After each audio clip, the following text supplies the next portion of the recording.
KV wedding silks வழங்கும் வரம் தருவாய் இறைவா.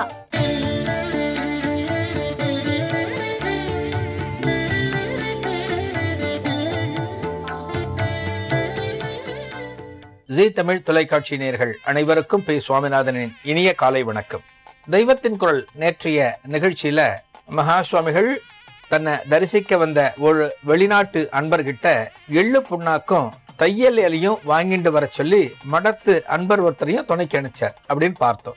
எதுக்காக எள்ளு புண்ணாக்கும் தையல் இலையும் வாங்கிட்டு வர சொல்றார் அப்படின்னு அந்த அன்பர்ல ஆரம்பிச்சு மடத்துல இருந்த பக்தர்கள் அத்தனை பேருக்கும் குழப்பம்.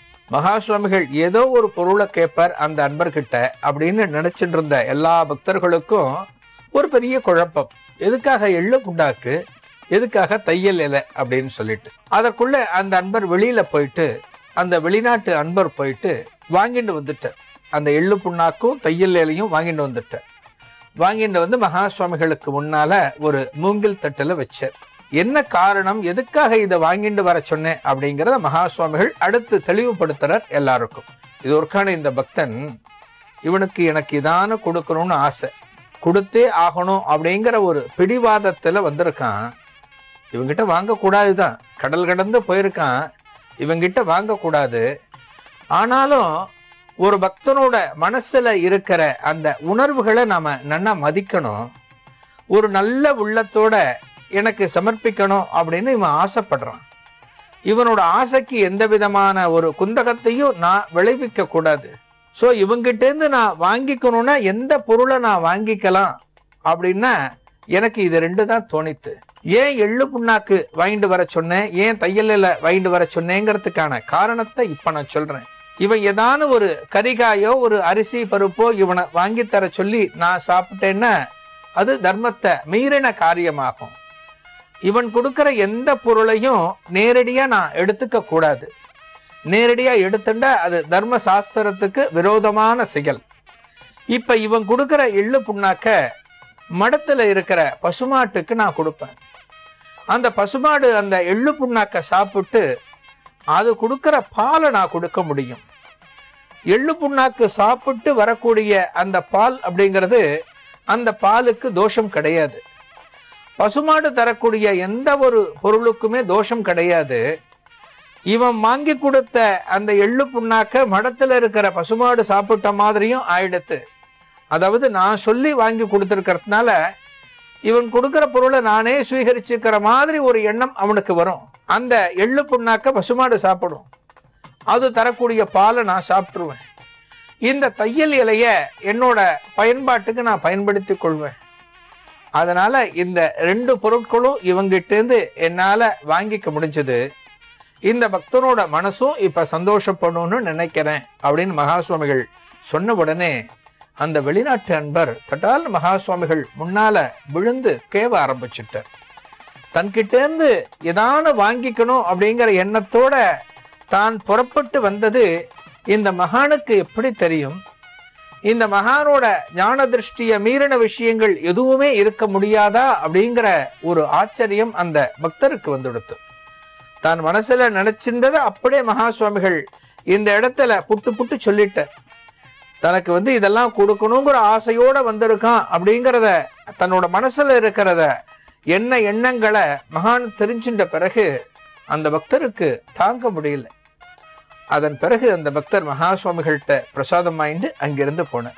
மகா சுவாமிகளுக்கு ஒரு அத்தியந்தமான பக்தி நாம வச்சிருந்தோம் அப்படின்னா, அந்த மகான் மேல ஒரு பரிபூரணமான ஒரு நம்பிக்கையை நாம வச்சிருந்தோம் அப்படின்னா, அந்த மகான் வழிபாட்டுல நம்ம சிந்தனை ஒரு ஏக சிந்தனையா இருந்து அந்த மகான் மேல கம்ப்ளீட்டா நம்ம சரண்டர் ஆயிட்டோம் அப்படின்னா, நாம என்ன நினைக்கிறோமோ, என்ன கோரிக்கை அந்த மகான்கிட்ட வைக்கிறோமோ அது இன்றளவும் பழிச்சு வருது.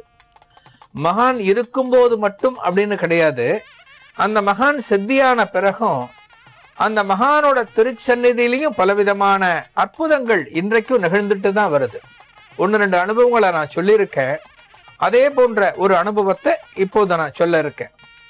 1986 வருஷம் மகா சுவாமிகள் இப்ப இருந்தார். அன்றைய தினம் ஒரு ஏகாதசி. ஏகாதசியும் ஞாயிற்றுக்கிழமையும் சேர்ந்த நாள் அது. அன்றைய தினம் மகா சுவாமிகள் தன்னோட காஞ்சிபுரம் ஸ்ரீமடத்து சமஸ்தானத்துல தன்னோட சந்நிதியில உட்கார்ந்துட்டு இருக்க. மகா சுவாமிகள் ஏகாந்தமா உட்கார்ந்துட்டு இருக்கும் போது மகா சுவாமிகளுக்கு அன்றைய தினம் கைங்கரியம் பண்ணிருந்தவா சந்திரமௌலி அப்படிங்கிற சிஷ்யரும் ஸ்ரீகண்டன் அப்படிங்கிற ஒரு சிஷ்யரும் 2 பேரும் மகா சுவாமிகளுக்கு கைங்கரியம் பண்ணிட்டு இருந்தா.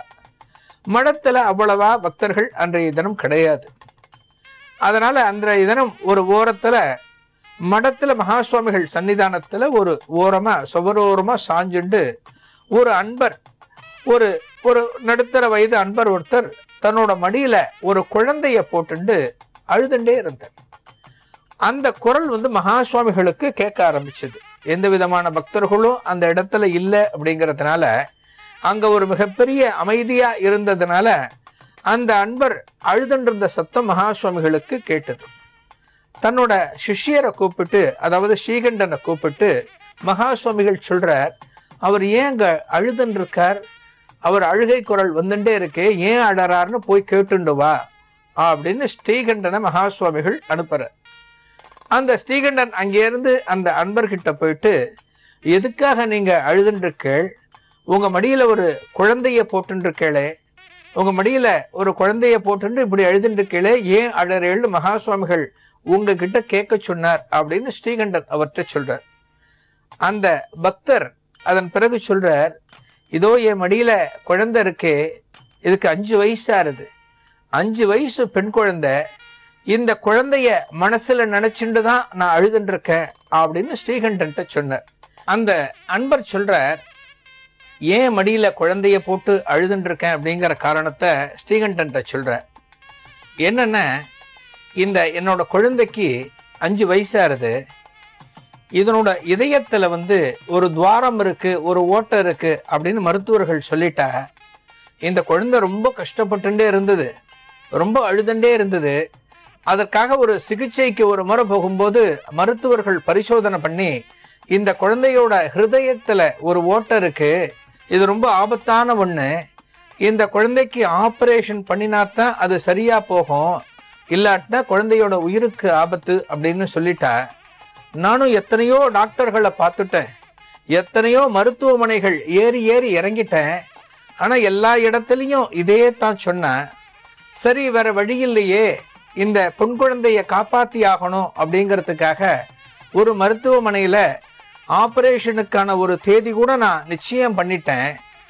கூடிய சீக்கிரம் இந்த குழந்தைக்கு, அதாவது என்னோட மகளுக்கு ஆபரேஷன் ஆக போறது. இப்படி ஒரு ஹிம்சைய இந்த 5 வயசுல இந்த குழந்தைக்கு வரணுமா, அதுவும் ஒரு பொன் குழந்தை, இதெல்லாம் தாங்கிட்டு இருக்கணுமா அப்படின்னு என் மனசுக்குள்ள ஒரு எண்ணம் ஓட ஆரம்பிச்சது. ஒரு மருத்துவமனையில ஒரு ஆபரேஷன் பண்ணி அந்த குழந்தை பிழைக்குமா, எப்படி இருக்கும் அப்படிங்கிறது தெரியாம தவிச்சுட்டு இருக்கிற நேரத்துல, நாம வணங்குற இந்த மகானோட திருச்சந்நிதியிலேயே இந்த குழந்தை உயிர் போனாலும் போகட்டுமே அப்படின்னு என் மனசுல தோணினது. அதோட இந்த குழந்தைய இந்த பிரார்த்தனையோட மகாபெரியவா சந்நிதிக்கு நான் எடுத்துட்டு வந்திருக்கேன். இந்த குழந்தை இருந்து அவஸ்தைப்பட்டு ஆபரேஷன் ஆகி அதன் பிறகு என்னென்ன சிரமங்கள் படணுமோ அதெல்லாம் படுறதை விட மகாபெரியவாளோட அந்த திருவடியிலேயே இந்த குழந்தை ஐக்கியமாயிடலாமோன்னு எனக்கு தோன்றது. மகா சுவாமிகள் தான் இதை பார்த்துக்கணும், இந்த ஏக்கம் தான் எங்கிட்டேந்து அழுகையா வந்துட்டு இருக்கு அப்படின்னு அந்த அன்பர் ஸ்ரீகண்டன் சொன்னார். ஸ்ரீகண்டன் ரொம்ப மனசு சங்கடப்பட்டு இதை கேட்டுண்டு அங்கிருந்து மகா சுவாமிகள்கிட்ட இதை சொல்ற. இந்த விஷயத்தை சொன்ன உடனே மகா சுவாமிகள் என்ன சொல்றாருன்னா, அவரை இங்க கூட்டிண்டு வா அப்படிங்கிற. அந்த அன்பரை அந்த குழந்தையோட கூட்டிண்டு வா அப்படின்னு சொல்ற. உடனே அந்த அன்பரும், அதாவது அந்த தகப்பனாரும் தன்னோட குழந்தைய கூட்டிண்டு மகா சுவாமிகளோட சந்நிதிக்கு முன்னால நிற்கிறார். மகா சுவாமிகளை பார்த்து கையெடுத்து கும்பிட்டு கேவரர், என்னோட குழந்தைக்கு என்ன ஆகும்னே தெரியல பெரியவா அப்படின்னு கேவரர். மகா சுவாமிகள் அப்ப என்ன பண்றார் அப்படின்னா, பக்கத்திலேருந்து தனக்கு முன்னால இருக்கிற ஒரு மூங்கில் தட்டிலேருந்து ஒரு மாம்பழத்தை எடுத்து சந்திரமௌலிட்ட கொடுக்கிறார். பக்கத்துல சந்திரமௌலிங்கிற இன்னொரு சிஷ்யரும் இருக்காருன்னு சொன்னேன் இல்லையா, அந்த சந்திரமௌலிட்ட கொடுத்து இந்த மாம்பழத்துல ஒரு துண்டு நறுக்கி அந்த குழந்தைக்கு கொடுக்க சொல்லு, குழந்தைக்கு ஆபரேஷன்லாம் ஒன்றும் தேவையா இருக்காது, அந்த குழந்தை ரொம்ப அமோகமா இருப்பா அப்படின்னு சொல்லு அப்படின்னு மகா சுவாமிகள் சந்திரமௌலி கிட்ட சொல்றார். அந்த சந்திரமௌலியும் அந்த மாம்பழத்தை அந்த பக்தர்கிட்ட கொடுத்துட்டு, இதுல ஒரு துண்டை குழந்தைக்கு கொடுங்க, குழந்தைக்கு எந்த விதமான ஒரு சிரமமும் இருக்காது, குழந்தை அமோகமா இருக்கும்னு மகா சுவாமிகள் சொல்றார் அப்படின்னு சொல்லியிருக்கார். அந்த அன்பரும் குழந்தையோட மகா சுவாமிகளுக்கு ஒரு நமஸ்காரத்தை பண்ணிட்டு அந்த சந்நிதியிலேருந்து கிளம்பி போயாச்சு. கிளம்பி போன பிறகு ஓரிரு நாட்கள் கழிச்சு ஒரு மருத்துவ பரிசோதனை வந்த ஒரு காலகட்டத்துல, அன்றைய தினம் மருத்துவ பரிசோதனை பண்ணியே ஆகணும் அந்த குழந்தைக்கு. அந்த தேதி வந்ததுனால மருத்துவமனைக்கு கூட்டிட்டு போயிருக்கார். கூட்டிட்டு போன பிறகு இந்த குழந்தைய பரிசோதனை பண்ணி பார்த்த டாக்டர்கள் அத்தனை பேரும், இதயத்துல ஓட்டையா, அதுவும் இந்த குழந்தைக்கா, அப்படி இருந்ததுக்கான அடையாளம் எதுவுமே இல்லையே அப்படின்னு அங்க இருந்த மருத்துவர்கள் சொல்லியிருக்கா. இதை கேட்ட உடனே அந்த தகப்பனாருக்கு அப்படி ஒரு ஆச்சரியம். தான் இருந்த அந்த இடத்துல இருந்தபடியே காஞ்சிபுரம் இருக்கிற திக்க நோக்கி கையெடுத்து கும்பிட்டு அந்த மகான மனசார வேண்டினர். ஆகா, உன்னோட திருச்சந்நிதிக்கு வந்து நான் என்னோட கோரிக்கையை வச்சேனே, அதற்கான பலனை அழகா கொடுத்துட்டிய பெரியவா அப்படின்னு இருந்த இடத்துல வேண்டிண்டு டாக்டர்கள்ட்ட கேட்கிறார், என்னோட குழந்தைக்கு எந்த விதமான ஆபத்தும் இல்லையா, இதயத்துல ஒரு ஓட்டை இருக்கு, ஆபரேஷன் பண்ணணும்னு நீங்க தானே சொல்லியிருந்தேள், உங்க மருத்துவமனை கொடுத்த ரிப்போர்ட் எல்லாம் அதைத்தானே சொல்றது அப்படின்னு சொல்லி எல்லா ரிப்போர்ட்டையும் அங்க காமிக்கிறார். அந்த டாக்டர்கள் எல்லாத்தையும் பார்த்துட்டு, எல்லாம் சரிதான், ஆனா இப்ப இந்த குழந்தைக்கு எந்த விதமான ஓட்டையும் கிடையாது, இந்த குழந்தையோட ஹிருதயம் ரொம்ப நன்னா செயல்பட்டு இருக்கு அப்படின்னு சொல்றார்.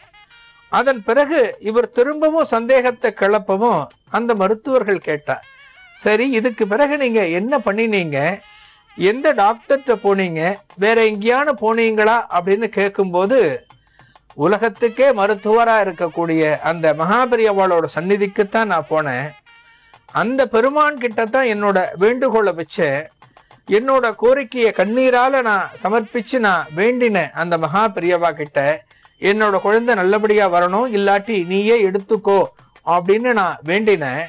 ஒருவேளை அதனோட பலன்தான் இந்த ஒரு நற்செய்தியை நீங்க எனக்கு சொல்லியிருக்கீங்க அப்படின்னு சொன்ன பிறகு அந்த மருத்துவர்களும் அந்த கருத்தை தான் சொன்னாலாம்.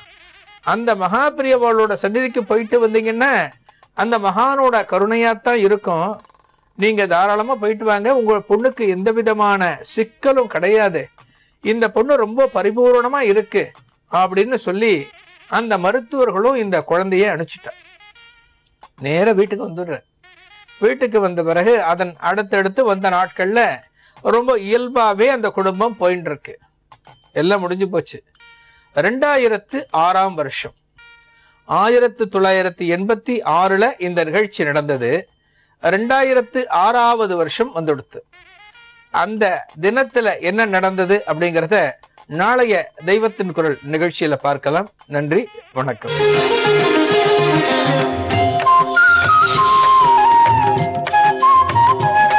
யோகப்பட்டேன பத்தாங்கம் திரிநேத்ரம் சாந்த விக்கிரகம் தியாயே சமஸ்த தோஷக்னம் பாதாத்மஜமகள் மஷம் ஆத்மத் குருபியோ நமகா விக்னச மகா குருவே நமகா அனுமன் சுவாமிகள் ஆசிகளுடன். இப்போ உலகத்தில் பார்த்தீங்கன்னா நம்ம கோரிக்கைகள்லாம் நிறைவேறதுக்கு நிறைய ஒரு வழிமுறைகளை வச்சுருக்கோம். சில விஷயங்கள் தர்மசாஸ்திரத்தில் இல்லாமல் இருக்கலாம், நடைமுறையில் இருக்கலாம், சம்பிரதாயம்னு சொல்லுவாள். இதில் நிறைய சந்தேகங்கள் மக்கள் மனசில் இருந்துக்கிட்டே இருக்கும். ஏன்னா தர்மசாஸ்திரமும் சம்பிரதாயமும் படித்த பெரியோர்கள் அங்கங்கே இருக்கிறதால எல்லாரையும் நேரடியாக போய் சந்திக்க மக்களால் ஜனங்களால் முடியாத காரணத்தால் சில சந்தேகங்கள் இருந்துக்கிட்டே இருக்கும். ஆனால் அந்த காலத்தில் பார்த்தீங்கன்னா காலட்சேப மண்டபங்கள்லாம் வச்சு கதா காலட்சேபங்கள்லாம் நடக்கும். அந்த மாதிரி கதா காலட்சேபங்கள் இடையில இந்த தர்மங்களை மெல்ல எடுத்து கொடுப்பா. எப்படின்னு கேட்டிங்கன்னா, கசப்பாக இருக்கிற மருந்தை தேனில் கொடுக்குற மாதிரி ராம சரித்திரமும் கிருஷ்ணனோட சரித்திரங்களையும் சொல்லி இடையிடையில் இந்த தர்மங்களை ஞாபகப்படுத்திக்கிட்டே இருப்பாள். அது மாதிரி பெரியோர்கள் இப்போ நிறைய குறைஞ்சி போயிடுத்து. ஒரு காலத்தில் நிறைய இருந்தால் இப்போ குறைஞ்சிட்டே வரான். ஆனால் இப்போ நமக்கு விஞ்ஞான வளர்ச்சி அடைஞ்சதுனால அந்த காலத்தில் பார்த்தீங்கன்னா ஒரு பெரிய மகாமண்டபத்தில் ஒரு 1000 பேர் தான் கேட்க முடியும். இன்றைக்கி லட்சக்கணக்கான ஒரு பார்க்கக்கூடிய அளவு வசதி கிடைச்சிருக்கு. ஆனால் நம்ம அதை கொஞ்சம் பார்த்து பலனடைய வேண்டியது நம்மளோட பொறுப்பு. இந்த ஸ்ரீராம ஜெயம்னு நிறைய பேருக்கு பார்த்தீங்கன்னா இதில் சந்தேகம் இருந்துக்கிட்டே இருக்கும். என்னன்னா, ஸ்ரீராம ஜெயம் ஒரு நோட்டில் எழுதுகிறோம். அப்போ எழுதின பிறகு அந்த நோட்டு வந்து முழுக்க முடிஞ்சு போயிடுது. அப்புறம் என்ன பண்ணுறது? இன்னும் சில சந்தேகம் என்னென்னா, ஒரு நோட்டில் வந்து 108 முறை ஸ்ரீராம ஜெயம் எழுதணுமா, இல்லை 54 முறை எழுதணுமா, இல்லை 132 தடவை எழுதணுமா, இப்படி பலவிதமான சந்தேகங்கள் இருந்துக்கிட்டே இருக்கும். அப்புறம் இந்த எழுதின பிறகு இந்த நோட்டை என்ன பண்ணுறது? ஸ்ரீராம ஜெயம்னு எழுதிட்டோம், இந்த நோட்டை என்ன பண்ணுறது? சில பேர் அந்த ஸ்ரீராம ஜெயம் எழுதின பேப்பரெல்லாம் மாலையாக கோர்த்து ஆஞ்சநேயர் கழுத்தில் போடுற வழக்கமும் இருக்குது. ஆனால் சாதாரணமாக அந்த ஸ்ரீராம ஜெயம் பேப்பரில் எழுதுனா சுவாமியோட திருமணியில் போடுறத தவிர்க்கலாம். அதை நம்ம வந்து நோட்டாக எழுதலாம். ஆனால் அந்த ஸ்ரீராம ஜெயம் எழுதி சுவாமியை மேலே மாலையாக போடுறத தவிர்க்கலாம். ஏன்னா ஓலையில் எழுதி போட்டிங்கன்னா பரவாயில்ல, இல்லை வெத்தலையில் எழுதி போடுறது பரவாயில்ல. இந்த பேப்பர்லலாம் எழுதுறதுன்றது அவ்வளோ சாக்கியமானது கிடையாது. அது பெரியவர்களால் ஏற்றுக்கொள்ளக்கூடிய விஷயம் இல்லை. அதனால் பேப்பரில் எழுதி கழுத்தில் போடுறதை நம்ம தவிர்க்கலாம். இது மாதிரி எழுதும்போது என்ன பண்ணுறது அப்படின்னா, சாதாரணமாக நீங்கள் ஸ்ரீராம ஜெயம் எழுதுறது ஒரு குறிப்பிட்ட நேரத்தில் எழுதுறதுன்னு வச்சுக்கலாம். உதாரணமாக காத்தால 7 மணிக்கு ஸ்ரீராம ஜெயம் எழுதுகிறோம், தொடர்ந்து அந்த 7 மணிக்கு எழுதுறதுன்றது நல்லது. அப்புறம் எண்ணிக்கை கணக்கான அது எண்ணிக்கை வந்து கணக்கு இல்லை. இப்போ ராம ஜபமே எண்ணிக்கை கணக்கு பண்ண வேண்டாம்னு சொல்கிறோம். சித்தாதி கோஷ்டம் பார்க்காமல் ஜபிக்கக்கூடிய மந்திரங்கள் எண்ணிக்கைக்கு அவசரம் இல்லை, எண்ணிக்கையை பற்றி அவசியமே இல்லை.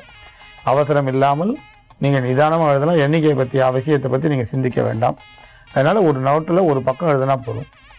சில பேர் பார்க்குறோம், ஸ்ரீராம ஜெயத்தை ஸ்ரீ போட்டு ராம ஜெயத்துக்கு ஒரு கோடு போட்டு முடிச்சுட்டோம், நான் வந்து 1 கோடி எழுதிட்டேன்னு சொல்லுவோம். அப்படி கூடாது, கொஞ்சம் நிதானமாக எழுதணும். ஆனால் அதே நேரத்தில் நம்ம உள்ளத்தில் ஸ்ரீராம ஜெயம்னு சொல்லி சொல்லி எழுதணும். வெறுமை கையில் ஸ்ரீ போட்டு கிறுக்கி எழுதாமல் எத்தனை கோடி எழுதணும்னு முக்கியம் இல்லை, நம்ம எப்படி மனதை அதில் ஊன்றி எழுதணுன்றது முக்கியம். அதனால் ஸ்ரீராம ஜெயம்னு மனசாலையும் சொல்லணும், எழுத்தாலையும் ஒழுங்காக எழுதணும். அப்படி எழுதின நோட்டுகள்லாம் சாதாரண துளசி மாடம் கோயிலில் கட்டும்பொழுதும், இல்லை வந்து சில ஆலயங்களில் யாகசாலை பர்மனெண்ட்டாக கட்டுவான், அது கீழேயோ இல்லை ஸ்ரீராம துர்தஸ்தம்பத்து கீழேயோ இதிலெல்லாம் நீங்களும் சேர்த்து விடலாம். கால் படாத இடமா இருக்க வேண்டியது அவசியம். இடையில போகிறது தவிர்த்துடலாம். சில பேர் நிறைய எழுதிட்டு இடையில தூக்கி போடலாமான்னா போடுறத தவிர்க்கணும். சரி, கோயிலில் கொண்டு போய் வைக்கலாமான்னா அதுவும் தவறு. கோயிலில் கொண்டு போய் நம்ம எங்கேயாவது ஒரு மூலையில் போய் அடிக்கிட்டு வரக்கூடாது. ஏன்னா கோயில் வந்து பவித்திரமான சுத்தமான இடம். உடஞ்சி போன அந்த படம், இந்த ஸ்ரீராம ஜெயம் நோட்டெலாம் கோயிலில் கொண்டு போய் ஒரு மூலையில் வைக்கக்கூடாது. நீங்கள் கோயிலில் கொடுக்கணுன்னா அந்த கோயிலில் இருக்கக்கூடிய அர்ச்சகர்கிட்ட சொல்லி அவர் கையில் கொடுக்கணும். ஏன்னா அது என்ன பண்ணுறதுன்னு அவர் முடிவு பண்ணுவார். அதனால் கோயில்களில் கொண்டு எங்கேயோ மூலையில் வச்சுட்டு வர்றது கூடவே கூடாது. ஏன்னா உங்களோட ஆன்மீக உணர்வுகள் பக்தியோடு எழுதப்பட்டது, அதுக்கு ஒரு கட்டாயம் ஒரு சக்தி உண்டு. எப்படி செப்பு தகட்டில் எந்திரங்கள் சில குறிப்பிட்ட வடிவத்தில் எழுதும்போது அதுக்கு ஒரு சக்தி வருதோ, அந்த மாதிரி உங்கள் பக்தியோட ஸ்ரீராம ஜெயம்னு எழுதும்போது அதுக்கும் ஒரு அபரிதமான சக்தி வருது. அந்த அபரிதமான ஆன்மீக சக்தின்றது உங்களுக்கு பலன் தருது. உங்கள் உள்ளத்தில் இருக்கக்கூடிய ஒரு ஆன்மீக சக்தியை நீங்கள் வெளியில் எடுத்து ஸ்ரீராம ஜெயம்னு அதை வெளிப்படுத்துறீங்க. நீங்கள் வெளிப்படுத்திய அந்த பொருளுக்கும் சக்தி உண்டு. உங்கள் உள்ளத்தில் இருக்கக்கூடிய சக்தி அந்த பொருளுக்கு வருது. அதனால் அது வெறும் எழுத்து கிடையாது, வெறும் இங்கி கிடையாது, வெறும் பேப்பர் கிடையாது, அதுக்கு ஒரு ஆன்மீக சக்தி வருது. அப்படி இருக்கும்போது அதை பவித்திரமான இடத்துல சேர்க்கணும். அர்ச்சகர்கிட்ட கொடுத்தா அவர் அதை பத்திரமா சரியானபடி பயன்படுத்துவார். நாம் அதை எடுத்து வெளியில் வைக்கிறதுன்றது தவறான விஷயம். கோயிலில் யாருக்கும் சொல்லாமல் நம்ம கொண்டு போய் ஒரு மூலையில் வச்சுட்டு வருதுன்றது சரியானது கிடையாதுன்னு சொல்லலாம். அதனால் ஸ்ரீராம ஜெயத்தை எழுதுங்க, எண்ணிக்கை வந்து கணக்கு பண்ண வேண்டாம். ஆனால் ஜபம் பண்ண முடிஞ்சால் எழுத வேண்டிய அவசியம் இல்லை. உங்களால் மனதை ஒருமுகப்படுத்தி ஸ்ரீராம ஜபம் பண்ண முடியும்னா, ராமநாமத்தை ஜபிக்க முடியும்னு சொன்னால் அப்போ எழுதுறதை விட ஜபிக்கிறது உத்தமம். உங்களுக்கு ஜபத்தில் வந்து மனசு போகாத பொழுது ஸ்ரீராம ஜெயம் எழுதலாம். ஆனால் சில பேர் குளிச்சுட்டு தான் எழுதணுமான்றான். நீங்கள் குளிச்சுட்டு தான் எழுதணுன்னாலும் குளிக்காமையும் எழுதலாம். அது ஏன் இப்படி சொல்கிறோன்னா, இப்போ ஒரு பயணம் ரயிலில் போயின்னு இருக்கீங்க, ரயில் பயணத்தும் போது நீங்கள் காலத்தால் ஸ்ரீராம ஜெயம் எழுத வேண்டிய ஞாபகம் வருது. நீங்கள் 2 நாள் பயணம் பண்ணிட்டு இருக்கீங்க. அப்படி பயணம் பண்ணும்போது குளிக்க வசதி இல்லைன்னா கூட அந்த ராம ஜபம் எழுதுறதை நிறுத்த வேண்டாம். அந்த நோட்டில் அந்த ஸ்ரீராம ஜெயம்னு எழுதுறதை நிறுத்த வேண்டாம். வீடுகளில் இருக்கும்போது வசதி இருக்கும்போது குளிக்கிறீங்க, வசதி இல்லாத சூழ்நிலையில் பிரயாணப்படும்போது கட்டாயம் வந்து நீங்கள் ஸ்ரீராம ஜெயம் எழுதுறதை நிறுத்த வேண்டாம். கை கால் அளவிட்டு ராமநாமம் சொல்லிட்டு எழுதுங்க. அப்புறம் சாப்பிட்டுட்டு எழுதணுமா சாப்பிடாமல் எழுதணுமான்னா அப்படி கணக்கு இல்லை. ஏன்னா சில இல்லத்தில் பார்த்தீங்கன்னா காலங்காலத்தால் நீங்கள் சாப்பிட வேண்டிய சூழ்நிலையில் இருக்கலாம், இல்லை உங்களுக்கு ஆரோக்கிய குறை உள்ளவர்களாக இருக்கலாம். அந்த மாதிரி சூழ்நிலையில் சாப்பிட்டுட்டு எழுதுறது ஒரு பெரிய தவறாக நினைக்க வேண்டாம். ஸ்ரீராம ஜெயம் எழுதுறதுக்கு பக்தி தான் ரொம்ப பிரதானமான விஷயமே தவிர வேறு எந்த விஷயத்துலையும் நம்ம அதிகமாக கவனம் செலுத்த வேண்டாம். ஆனால் அந்த எழுதின எழுத்துக்கு நிச்சயம் ஒரு வலிமை உண்டு, அதுக்கு ஒரு சக்தி உண்டு. அதில் ஒன்றும் உங்களுக்கு எந்த விதமான சந்தேகம் வேண்டாம். நீங்கள் எழுதின அந்த ஸ்ரீராம ஜெயம்ன்ற எழுத்துக்கு ஒரு வலிமையும் ஒரு சக்தியும் உண்டு. ஏன்னா ராமன் பிறக்கிறதுக்கு முன்னால் பிறந்தது ராமநாமம், ராமன் பிறக்கிறதுக்கு முன்னையே ராமநாமம் பிறந்துருது. அதனால அந்த ராமநாமத்துக்கு அப்படி ஒரு கட்டாய வலிமை உண்டு. என்ன சொன்னார்னா, இம்மையே எழுமை நோய்க்கும் மருந்துமாம் அப்படின்னு சொல்றார் கம்பர். இம்மையே எழுமை நோய்க்கும் மருந்துமாம். இங்கே நீங்க அதே பார்த்தீங்கன்னா ராமராம ராமயதின்னு ராமநாமத்தை 3 முறை சொன்னாலே அபரிதமான புண்ணியம் கிடைக்கிறதுன்னு சொல்றா. அதனால அந்த ராமநாமத்துக்கு அப்படி அற்புதமான சக்தி உண்டு. இங்கே பார்த்தாலும் ராமநாம பாயசே கிருஷ்ணநாம சர்க்கரைன்னு புரந்தரதாசன் சொல்றார்.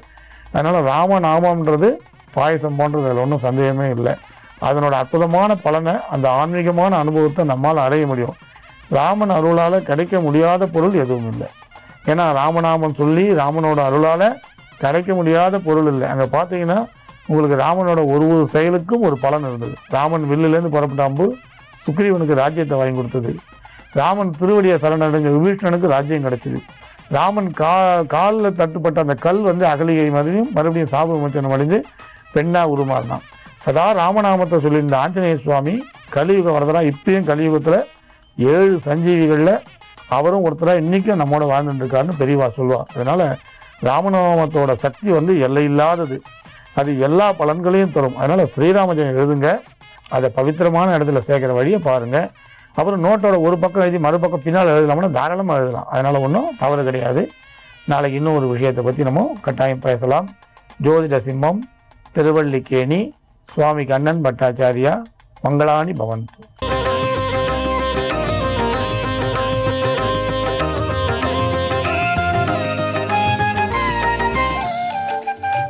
RMKV வெட்டிங் சில்க்ஸ் வழங்கும் வரம் தருவாய் இறைவா